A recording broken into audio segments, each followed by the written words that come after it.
आपका स्वागत है। मैं अनिल सम्राट। नेता प्रतिपक्ष राहुल गांधी अभी भी थाने के बाहर बैठे हुए हैं। आपको बता दें कि लोकसभा में विपक्ष के नेता राहुल गांधी संसद मार्ग पुलिस स्टेशन की बात कर रहे हैं जहां डीसीपी ऑफिस वो पहुंचे और उसके बाद जंतर मंतर पर विरोध प्रदर्शन के दौरान साहिल लोचव जो घायल हो गए थे उनके साथ वो बैठे हुए हैं। अभी भी अपने वकीलों के साथ दिल्ली पुलिस के पास गए और फिर लिखित शिकायत भी उन्होंने दी। उन्होंने इस बात को जोर देकर वो लगातार ये कह रहे हैं कि एफआईआर तक भी दर्ज नहीं की गई। क्यों नहीं की गई, इसको लेकर वो लगातार वहाँ पर बैठे हुए हैं और एफआईआर भी दर्ज होनी चाहिए। उन्होंने कहा एफआईआर भी दर्ज होनी चाहिए। इसको लेकर इस दौरान पार्टी सांसद कुमारी शैलजा, सांसद प्रियंका गांधी वाड्रा और कांग्रेस नेता अधीर रंजन चौधरी भी उनके साथ मौजूद हैं।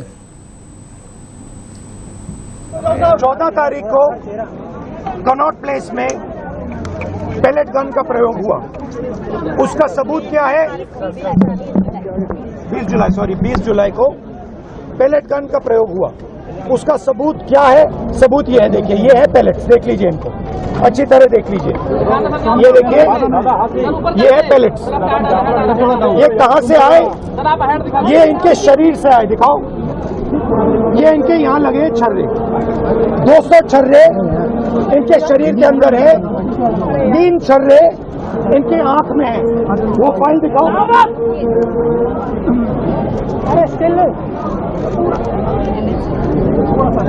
ये है एम्स की रिपोर्ट, लेडी हार्डन की रिपोर्ट, जिसमें साफ लिखा है कि इनको एम्स की एरी, जिसमें साफ लिखा है कि इनके शरीर में 200 से ज्यादा छर्रे हैं। आंख में 3 छर्रे हैं। आंख इनकी खो गई है। उस आंख से वो नहीं देख पाएंगे।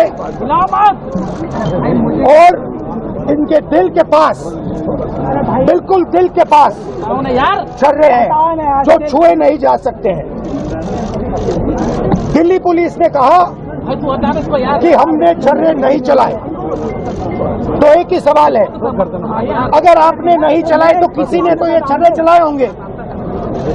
शायद किसी और ने इन पर छर्रे चला दिए, और अगर किसी और ने नहीं चलाए तो पता नहीं, शायद इन्होंने ही छर्रे चला दिए हों।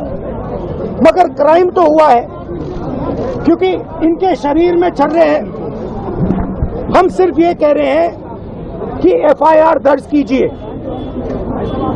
एफआईआर दर्ज कीजिए। हिंदुस्तान का एक युवा है, उनकी मम्मी यहाँ पे ज्योति खड़ी है, उनके पिता दीपक है, साहिल है ये, और हम सिर्फ ये कह रहे हैं कि प्लीज एफआईआर दर्ज कीजिए।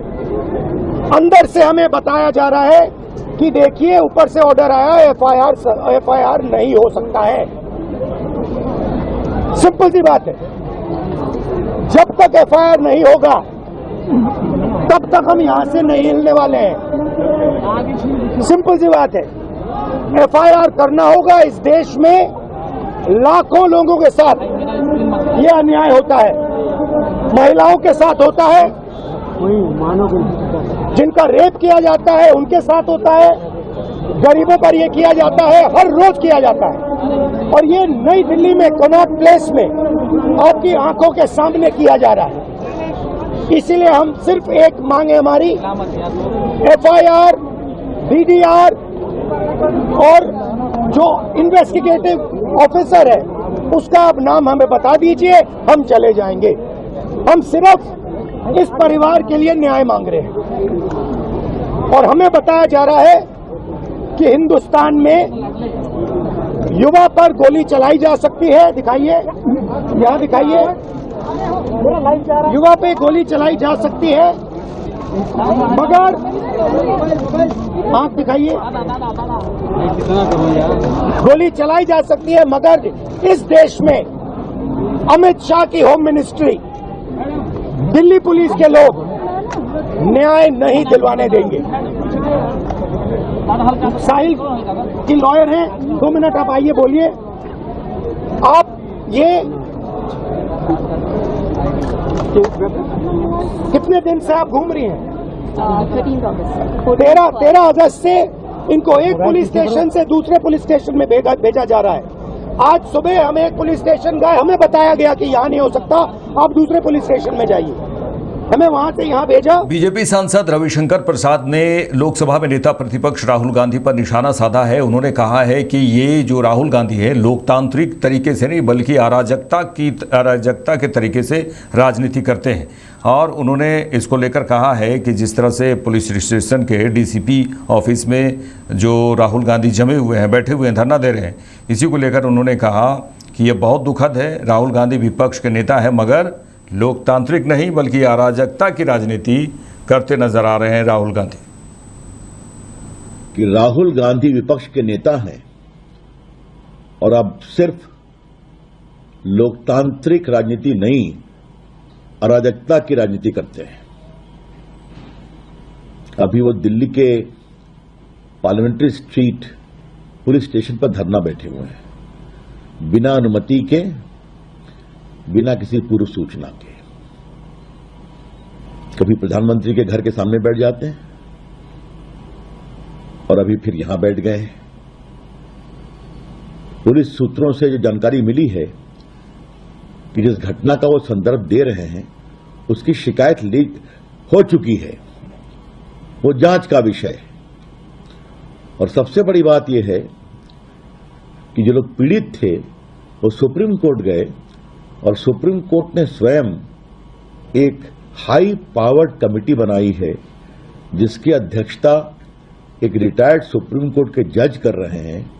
उसमें 2 जज और हैं, एक सीबीआई के पूर्व डायरेक्टर हैं और एक और बड़े अधिकारी हैं। तो इतनी हाई पावर्ड कमेटी में यह भी जांच का विषय होगा कि गोली चली या नहीं चली। तो ये क्या मतलब है इसका? आपको नियम कानून का कोई सम्मान नहीं करना राहुल गांधी। जो आपके मन में आएगा तो बस जहां जाके धरने पर बैठ जाएंगे और अराजकता फैलाना शुरू करेंगे। हमारी आशंका है और आरोप दोनों है कि वंदे मातरम पर जो कांग्रेस पार्टी ने स्टैंड लिया उसमें कांग्रेस पार्टी फंस गई है और देश के सामने यह संदेश चला गया है कि मुस्लिम परस्ती के दबाव में वही है 2026 में, जब उस समय के मुस्लिम लीग के दबाव में कांग्रेस पार्टी ने वंदे मातरम के 5 स्टैंजा के बजाय 2 स्टैंजा गाने का निर्णय किया था। इसका भारी विरोध हुआ था। लेकिन अब तो ये स्थिति हो गई है कि तथ्य सामने आए हैं कि राजेंद्र बाबू ने 24 जनवरी को 1947 को संविधान सभा के अध्यक्ष के रूप में घोषणा की कि वंदे मातरम राष्ट्रगीत होगा, राष्ट्रगान होगा और फिर आपके जनगण मन राष्ट्रगीत होगा।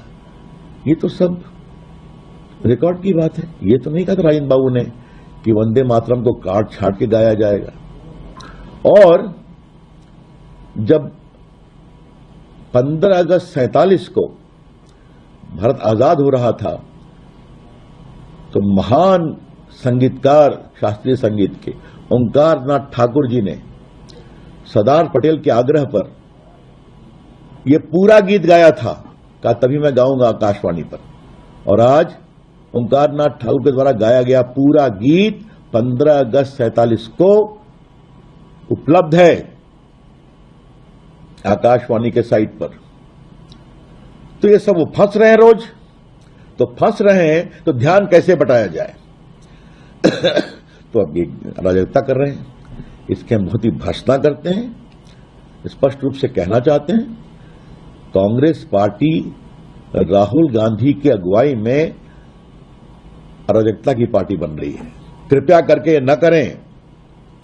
बहस होगी, कानून अपना काम करेगा, लेकिन जाके राहुल गांधी एक थाने। महंगाई को लेकर कांग्रेस अध्यक्ष अजय राय, आपको बता दें उत्तर प्रदेश के कांग्रेस अध्यक्ष हैं, प्रदेश अध्यक्ष हैं अजय राय। उन्होंने कहा है कि महंगाई पूरे देश में चरम स्थिति पर पहुंच गई है, काफ़ी महंगाई बढ़ गई है। इसको लेकर जो बढ़ोतरी हुई है उस पर कंट्रोल करना बहुत ज़रूरी है। देखिए तो हर तरफ महंगाई, क्योंकि इनके पास कंट्रोल करने की कोई क्षमता ही नहीं है। और पूरी तरीके से सरकार नहीं चल रही है, एक कंपनी चला रहे हैं, कंपनी के लोग पूरी सरकार को, ये गवर्नमेंट को चला रहे हैं, इंडिया को चला रहे हैं। वो अपने हिसाब से दाम घटा रहे हैं, चीनी के, शक्कर के, सीमेंट देखिए पूरी तरीके से अडानी ने सारे सीमेंट की फैक्ट्रियां खरीद ली, तो एक अधिकार हो गया उनका, मोनोपोली हो गई। यही हमारे नेता आदरणीय राहुल जी कहते थे कि नहीं, मोनोपोली नहीं होना चाहिए, सबके पास थोड़े थोड़े काम हो जिसमें आम जनता को उस कंपटीशन का फायदा मिले। पर आज मोनोपोली हो गई, जो चाहेंगे वही कर रहे हैं, इसलिए हर चीज महंगाई की तरफ भागती जा रही है, वही कंपनी की सरकार। केंद्रीय गृह मंत्री अमित शाह पश्चिम बंगाल पहुंचे और सिल्लीगुड़ी में उन्होंने सशस्त्र सीमा बल के फ्रंटियर मुख्यालय पहुंचे और उन्होंने इस दौरान कहा कि मैं आज इस मंच से बंगाल की जनता का धन्यवाद करना चाहता हूं कि आपने राष्ट्रीय सुरक्षा को तरजीह दी। आपको बता दें कि सिल्लीगुड़ी में सशस्त्र सीमा बल के फ्रंटियर मुख्यालय में बल की विभिन्न परियोजनाओं की आधारशिला भी उन्होंने रखी।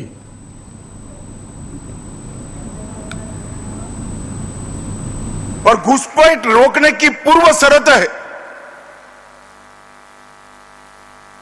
कि सीमा को पूरा सीमा पर बाढ़ को पूरा लगा दिया जाए।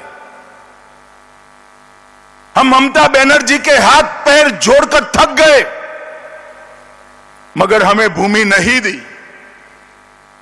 एक बार उन्होंने आग्रह रखा, मैं उनकी ऑफिस में भी पहुंच गया कि ममता जी, वो भारतीय जनता पार्टी को जमीन नहीं देना है, बीएसएफ को देना है, आप कृपया दे दीजिए। हाँ बोला, मगर गई तब तक नहीं दी। मैं आज इस मंच से बंगाल की जनता का बहुत बहुत धन्यवाद करना चाहता हूं कि आपने एक राष्ट्रीय सुरक्षा को तरजीह देने वाली सरकार को चुनकर बिठाया है। मित्रों, आज सीमांत मुख्यालय सिलीगुड़ी के प्रशासनिक भवन 80 एकड़ में स्थापित किया जाएगा। केंद्रीय मंत्री जेपी नड्डा ने एक बार फिर लोकसभा में नेता प्रतिपक्ष राहुल गांधी पर निशाना साधा है। उन्होंने कहा है कि राहुल गांधी सस्ती राजनीति कर रहे हैं और सस्ती और ध्यान भटकाने वाली राजनीति करते हुए आज नजर आ रहे हैं। आज पूरा देश एक बार फिर राहुल गांधी की उस सस्ती और ध्यान भटकाने वाली राजनीति का गवाह बन रहा है। पूरा देश जिसका प्रदर्शन उन्होंने आज संसद मार्ग थाने के बाहर कर रहे हैं।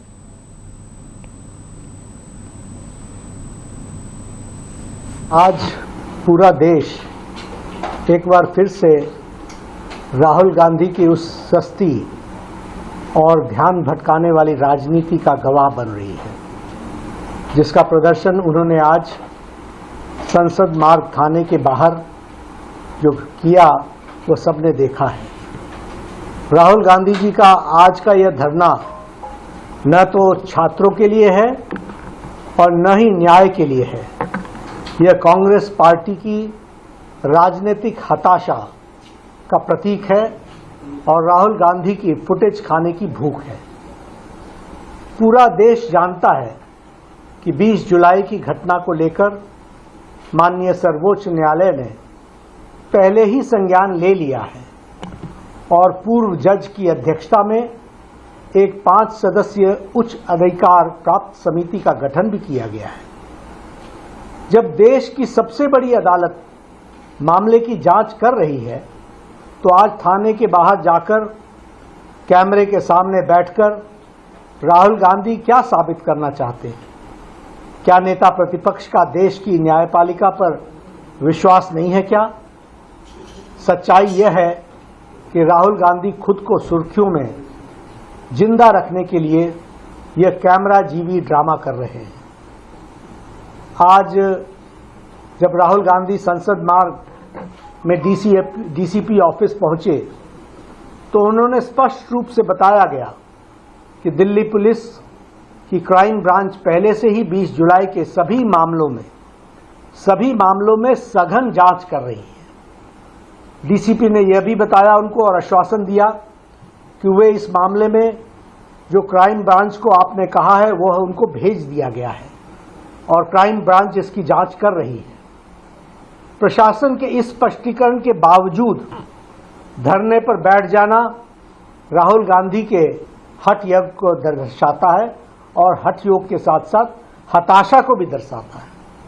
इससे साफ हो जाता है कि उनका मकसद किसी को न्याय दिलाना या जांच करवाना नहीं है, बल्कि सिर्फ हंगामा खड़ा करके कानून व्यवस्था को चुनौती देना है। इस पूरे ड्रामे में और इस पूरे ड्रामे की अगर हम टाइमिंग को समझें तो हमें ध्यान में आएगा कि आज कांग्रेस पार्टी वंदे मातरम के मुद्दे पर, वंदे मातरम के विषय पर पूरे देश में चारों ओर से घिर चुकी है। राष्ट्रगीत के अपमान को लेकर जनता कांग्रेस से जवाब मांग रही है। कांग्रेस के एक बड़े नेता तिरंगे वाले केक को काटते हुए दिखाई दे रहे हैं। अपने इसी राष्ट्र विरोधी चेहरे को छिपाने के लिए और इस जो भारी फजीयत हुई है उससे ध्यान भटकाने के लिए राहुल गांधी ने आनन फानन में यह ध्यान भटकाने का यह नया ड्रामा रचा है। राहुल गांधी लोकतंत्र और बहस की बड़ी बड़ी बातें करते हैं। मोतिहारी पुलिस ने हथियार तस्करी करने वाले गिरोह का पर्दाफाश किया है और उन्होंने इस दौरान कई लोगों को गिरफ्तार भी किया है, जिसमें गुप्त सूचना के आधार पर पुलिस ने 19 अगस्त 2026 को गजुराहो फायरिंग रेंज के पास छापेमारी कर हथियारों की सप्लाई करने पहुंचे एक हथियार तस्कर को गिरफ्तार किया था और उसी के निशानदेही पर अन्य गिरफ्तार तस्करों को भी आज गिरफ्तार किया है, जिसमें बता दें कि 5 पिस्टल, 5 जिंदा कारतूस और 10 मैगजीन बरामद की गई है। बताया जाता है कि मोतिहारी पुलिस को सूचना मिली थी कि कुछ हथियार तस्कर पूर्वी चंपारण के अलावा सिवान, गोपालगंज समेत आसपास के ज़िलों में सक्रिय हैं और बड़े पैमाने पर हथियारों की तस्करी कर रहे हैं। इस सूचना के बाद मोतिहारी पुलिस की एक विशेष टीम गठित की गई, जिसके बाद पूरे हथियार तस्करी के नेटवर्क को गिरफ्तार किया गया। ये ज़िले में काफ़ी दिनों से सूखा नशा और हथियार के विरुद्ध अभियान चला रखे हैं। एसपी साहब के नेतृत्व में ये चलता है और काफ़ी फोकस रहता है पुलिस अधीक्षक महोदय का। एक टीम हमारी करीब 1.5 महीने से कार्य कर रही थी इसमें, इस गैंग के ऊपर में सूचना प्राप्त हुआ था कि ये बेतिया, मोतिहारी, बगहा में सप्लाई करते हैं। ये जो मुख्य तस्कर हैं ये रहने वाले समस्तीपुर थाना विभूतिपुर मुस्तफ़ापुर गाँव के रहने वाले हैं, मोहम्मद अमजद। और इनका इतिहास भी है, क्रिमिनल हिस्ट्री भी पहले से है। इन पे काम किया जा रहा था। कल सूचना प्राप्त हुआ कि ये भारी मात्रा में हथियार मोतिहारी में डिलीवरी करने वाले हैं और तुरंत जो है टीम की गठन की गई पुलिस अधीक्षक महोदय के द्वारा, जिसमें मुख्य भूमिका DIU की, रघुनाथपुर थाना प्रभारी और छतौनी थाना प्रभारी की रही। और इसमें टीम के द्वारा इनको ट्रैप किया गया। ट्रैप करने के बाद में जब इनकी तलाशी ली गई तो इनके बैग से 5 देसी मेड पिस्टल और 5 एक्स्ट्रा मैगजीन, टोटल अगर कहा जाए तो 10 मैगजीन, 5 पिस्टल और 5 जिंदा कारतूस बरामद हुआ है। और इनसे पूछताछ की गई कड़ाई से, तो इनके द्वारा सभी लोगों का नाम बताया गया है, किसको सप्लाई करते हैं मोतिहारी ज़िले में, बेतिया में और बगहा में, और ये मुंगेर से सामान लेकर के आते हैं। पहले भी इस ज़िले में सप्लाई कर चुके हैं। तो ये सारे अपराधियों की सूची हम लोगों ने तैयार कर लिया है और टीम इसके लिए आगे छापेमारी कर रही है। उम्मीद है कि निकट भविष्य में अच्छी उपलब्धि प्राप्त होगी। छपरा के सारण मांझी नगर पंचायत क्षेत्र में जल जमाव की जो स्थिति है, इससे लोग इन दिनों काफ़ी परेशान हैं। आपको बता दें, जल जमाव, बारिश का मौसम है और जल जमाव हो जा रहा है, जिसके कारण काफ़ी परेशान है और लोग इसको लेकर आक्रोश भी है। मुख्य पार्षद विजया देवी और कार्यपालक पदाधिकारी रक्षा लोहिया पर उपेक्षा का आरोप लगाते हुए सामाजिक कार्यकर्ता राहुल गुप्ता ने मोर्चा खोल दिया है। दीघा पोखरा के समीप जल जमाव से प्रभावित लोगों से मुलाकात के बाद से गुप्ता ने चेतावनी दी कि यदि 1 सप्ताह के भीतर माली टोला को हसन अली बाजार से जोड़ने वाली सड़क को चालू नहीं कराया गया तो जन आंदोलन किया जाएगा। उन्होंने बताया कि पिछले लगभग 5 वर्षों से इस सड़क पर जल जमाव बना हुआ है। कई घरों में अब भी पानी घुसा हुआ है, जिससे लोग छतों पर शरण लेने को मजबूर है। जल जमाव के कारण दर्जनों एकड़ उपजाऊ भूमि पर किसान 5 साल से सब्जी की खेती नहीं कर पा रहे हैं। इस गंभीर समस्या को लेकर स्थानीय लोगों में भी रोष है। इधर अधिवक्ता बसंत कुमार डब्लू की शिकायत के आलोक में कार्यपालक पदाधिकारी रक्षा लोहिया ने सारण में उप विकास आयुक्त DDC को पत्र भेजा। पत्र में उन्होंने 1 सप्ताह के भीतर दीघा पोखरा के जल जमाव का तत्कालिक निदान कर सड़क को चालू कराने का आश्वासन दिया है। सरकारी में सब कर्मदाता रहत रहो तो सुपरवाइजर एगो औरत आई रही बहुत दिन हमनी के मैंने जन्म के पहले हमनी के बाप दादा कहत रहे कि ये एकरा के एक ही सब काट कूट के एक ही एकरा के चौतारा बनावे के बनारस के कलकत्ता के लोग में नहाए आवेला कलकल उलकल चाहे जैसे मानो कि देह में कलकल हो गई चाहे भगवनी हो गई तो हमें नहाए के लिए बड़ी दूर दूर के लोग आवेला हाँ पानी ले जा रहे कुछ आज भी हाँ आज भी मान ला कि थोड़ी देर वहाँ से बटोर के ई क के आई हो जाला तो देखलस औरतिया तो कहलस कि एकरा के ना हो तो एकरा के बन जाओ चौतारा बन जाओ कि नहाए धोआए के चाहे अथी करे के अस्थिर आदमी रहे तो कह कर रहे कि यहाँ के लोग माझी के लोग तो ठीक बा माझी के लोग को समझौता में बढ़ले बा मगर वो फिर कोनो काम फंसी तो कहे कि हम काम हेमे काम में बनी हो तो हम होने काम में बनी हो।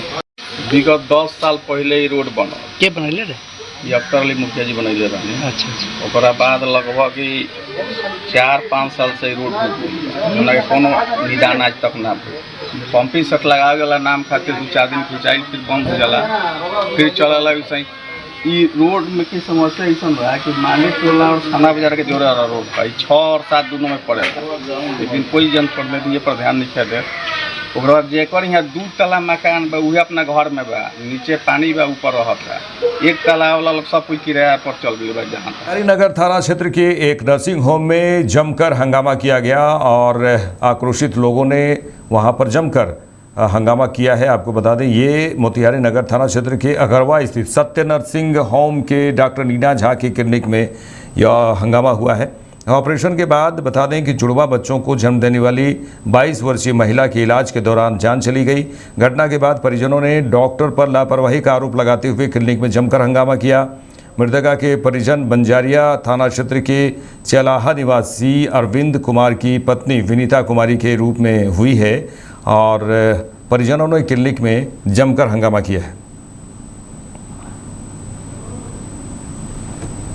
आज से 2 दिन पहले वो ठीक ठाक थी 3-4 रोज पहले उनका ऑपरेशन से बच्चा भी हुआ था 2 बच्चा जुड़वा बच्चा हुआ था। उसके बाद डॉक्टर की लापरवाही से मोतिहारी के डॉक्टर हैं नीना झा उन्हीं की क्लिनिक में हुआ था और लापरवाही के चलते बच्चा जिंदा है लेकिन मरीज का मौत हो गया है और जब तक इसका न्याय नहीं मिलेगा तब तक हम इनके साथ खड़े हैं और हम लोग थाना कानून का सहारा ले रहे हैं और कानून के तहत हम उनके खिलाफ हम लोग भी आगे भी जाएंगे जब तक हम लोग को न्याय नहीं मिलेगा और हम लोग एसपी के यहाँ भी जाएंगे इसके मामला को लेकर के कि लापरवाही उनके द्वारा हुआ है। मरीज को जब ऑपरेशन हुआ उनका देख रेख भी करना जरूरी है।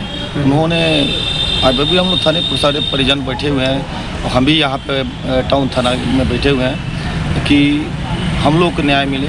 मेरे क्षेत्र की महिला थी और मेरे समाज की महिला थी मेरे घर की महिला थी उसके लिए हम एकदम खड़े हैं।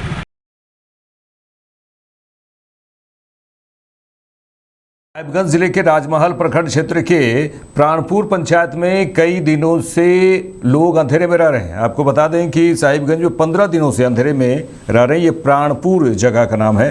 पिछले करीब 15 दिनों से 2 ट्रांसफार्मर जलने के कारण ग्रामीण बिजली संकट झेल रहे हैं। ग्रामीणों का आरोप है कि विभागीय अधिकारियों को फोन और आवेदन के माध्यम से कई बार जानकारी देने के बावजूद अब तक ट्रांसफार्मर नहीं बदला गया। बिजली नहीं रहने से खासकर रात के समय बच्चों की पढ़ाई प्रभावित हो रही है। समस्या से परेशान 2 दर्जन से अधिक ग्रामीण राजमहल विद्युत कार्यालय पहुंचे और जल्द ट्रांसफार्मर लगाने की मांग की। वहीं सहायक विद्युत अभियंता पूरन कुमार ने बताया कि जिले में ट्रांसफार्मर की कमी के कारण थोड़ी देर हुई है। उन्होंने आश्वासन दिया है कि आज या कल या जल्दी ही नया ट्रांसफार्मर लगा दिया जाएगा। अब ग्रामीणों को विभाग के आश्वासन के बाद ही जल्द बिजली बहाल होने का इंतजार है। हम लोग का लाइन नहीं है। हम लोग का बच्चा को पढ़ने में बहुत समस्या आता है। पढ़ने में दिक्कत हो रहा है। पढ़ने में बहुत दिक्कत हो रहा है। हम लोग को लाइन दीजिए। बाल बच्चा कब से आप लोग का समस्या है? हम लोग को 15 दिन से लाइन नहीं है। कौन गांव में लाइन है? क्या नाम है? खतीजा बीबी। से देखो लाइन नहीं है और हम लोग का बच्चा सन कैसे पड़ेगा। सब बीमार पड़ गया। अब बच्चा सन बीमार कितना दिखाएगा। अब बीमार सब पड़े गर्मी में बीमार पड़ गया। और देखो बिजली दो हम लोग को आज ही ट्रांसफार्मर दो। देखिए हमने को 15 दिन पहले दिए थे ट्रांसफार्मर का आवेदन।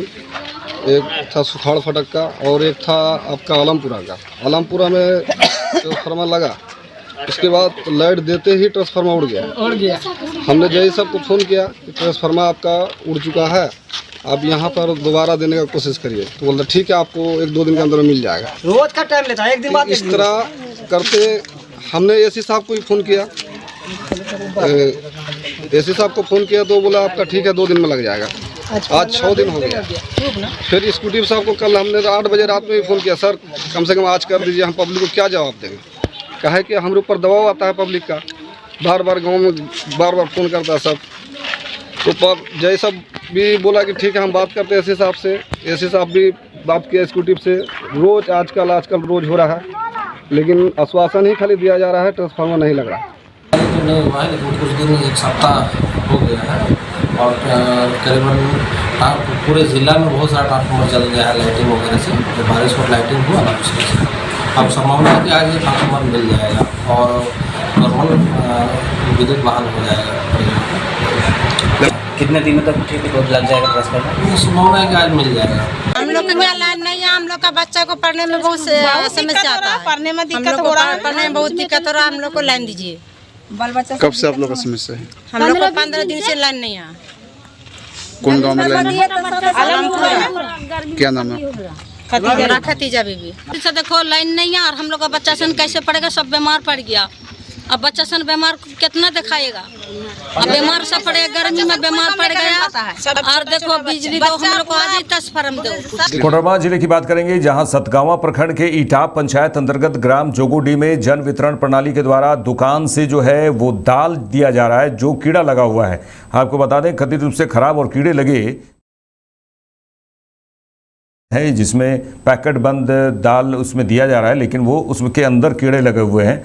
दाल में कीड़े मिलने और कुछ पैकेटों में दाल के पाउडर जैसी स्थिति होने के में आरोप लगाते हुए लाभुकों ने नाराजगी जताई है। ग्रामीणों का आरोप है कि जोगोडी स्थित पीडीएस दुकान की संचालक राजकुमारी देवी द्वारा लाभुकों के बीच ऐसे चना दाल वितरित की गई है जिसमें कथित रूप से कीड़े पाए गए हैं। लाभुकों का कहना है कि कुछ दाल खराब होकर पाउडर जैसी हो गई है, जिससे खाद्यान्न की गुणवत्ता पर सवाल खड़े हो रहे हैं। लाभुकों ने सीधे सीधे आरोप लगाया है कि दाल लेने को लेकर उन पर दबाव बनाया गया।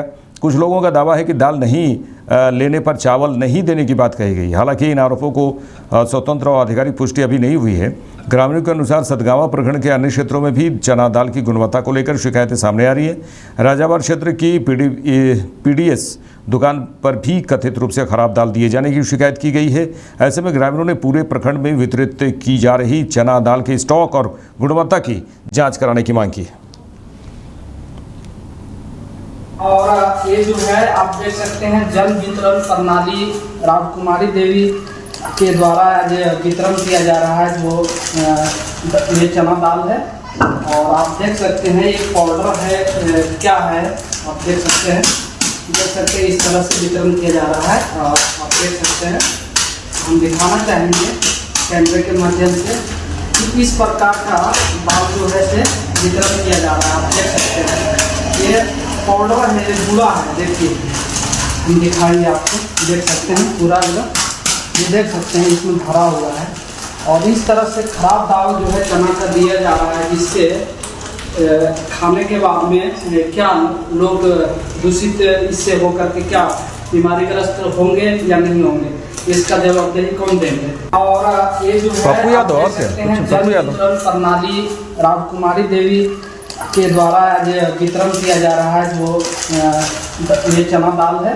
और आप देख सकते हैं एक पाउडर है, क्या है आप देख सकते हैं। देखिए, बिहार में बीपीएससी TRE 4 को लेकर जिस तरह से अभ्यर्थियों की मांग और आंदोलन लगातार जारी है, इसी बीच निर्दलीय सांसद पूर्णिया के निर्दलीय सांसद पप्पू यादव और छात्रों के बीच पहुंचे हैं और उनकी बातों को सुन रहे हैं, समझ रहे हैं और क्या कुछ कह रहे हैं, सुनिए।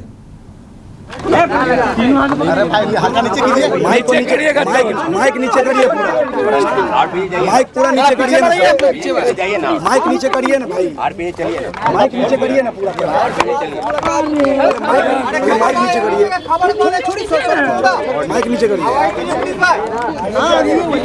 बहुत सार्थक हमारे साथ 2 छात्र लीडर, एक जो लगातार भूख हड़ताल पर बैठे हैं पटेल जी PhD,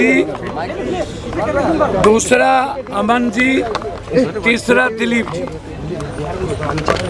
हमारे साथ दो छात्र लीडर, एक दिलीप जी के प्रतिनिधित्व के रूप में, एक अमन जी के प्रतिनिधित्व के रूप में इन लोगों ने पूरी बात रखी और उसमें उन्होंने स्वीकार किया एक बात को छोड़ के, अपना चक्कर में दूसरा नंबर बात कीजिए, उम्र के मुद्दों को छोड़ के जितने मुद्दे थे कर रहे हैं, चाहे TR4 का मुद्दा, पीछे कीजिए ना होगा पीछे, 70वीं BPSC मुद्दा, लाइब्रेरियन का उन्होंने स्पष्ट रूप से कहा कि हम 1 से 2 महीने के अंदर वैकेंसी निकालेंगे, वेट का हम वैकेंसी निकालेंगे। SSC के बारे में उन्होंने बड़ी आश्चर्यजनक बात कही कि 55 लाख अभ्यर्थी का आवेदन अभी तक ये ले लिए, करोड़ों अरबों रुपया इन लोगों ने कमा लिया और मेरे बच्चे की उम्र, पैसे सब खत्म होती जा रही है। हर साल आप फॉर्म भरवाते हैं और आप उस पर निर्णय नहीं लेते। इस तरह हिंदी के मामले में आया, हमारे बच्चों ने दोनों ने बताया कि सर 12 to 15 से बाहर नहीं है, उसको भी उन्होंने स्वीकार किया कि ये गलत है। इस तरह सारे मुद्दों पर जब बातचीत हुई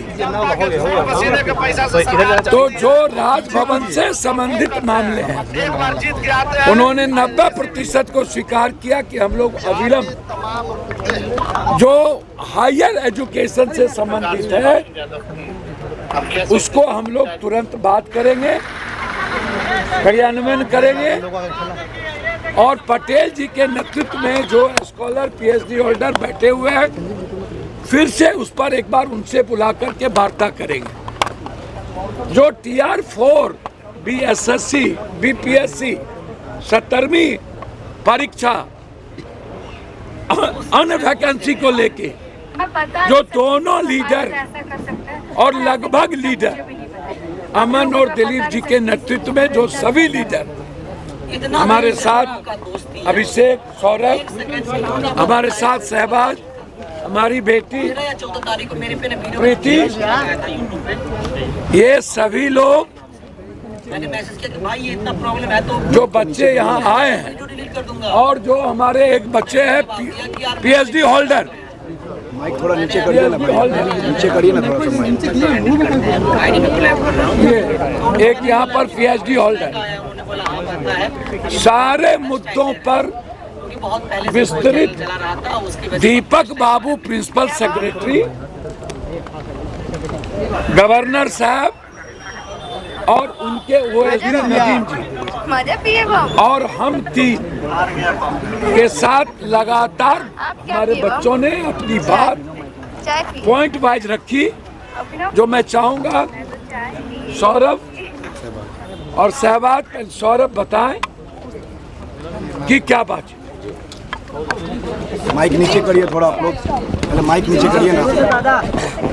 बिहार पुलिस मुख्यालय में STF की ओर से एक PC का आयोजन किया गया जिसमें कहा गया कि नक्सल मुक्त बिहार हो चुका है।